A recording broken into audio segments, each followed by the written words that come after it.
एक छोटे से गांव में सुमित्रा नाम की एक सास रहती थी। वह एक सख्त और अनुशासन प्रिय महिला थी। उसका बेटा मोहन गांव में सभी का प्रिय था और उसकी शादी शीला नाम की एक सुंदर और संस्कारी लड़की से हुई थी। शीला एक बहुत ही नेकदिल और समझदार बहू थी, लेकिन सासुराल की नई जिंदगी में उसे थोड़ी कठिनाई महसूस हो रही थी। शादी के बाद शीला ने पूरे मन से घर के सभी कामों को संभालना शुरू कर दिया। सुबह जल्दी उठती, घर की सफाई करती, खाना बनाती और सबकी देखभाल करती।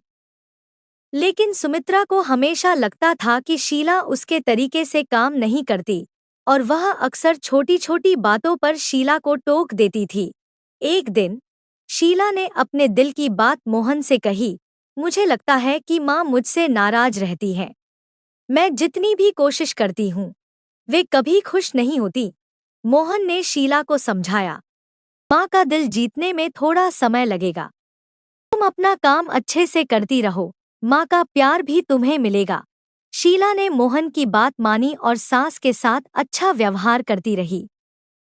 वह सुमित्रा की पसंद नापसंद का ख्याल रखने लगी, उनके कामों में मदद करने लगी और उनके अनुभवों से सीखने की कोशिश करने लगी।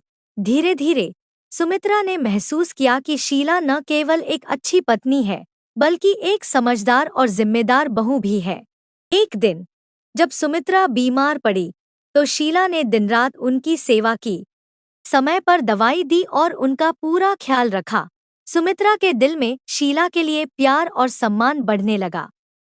एक दिन सुमित्रा ने शीला को अपने पास बुलाया और कहा, बेटी, मुझे माफ कर दो।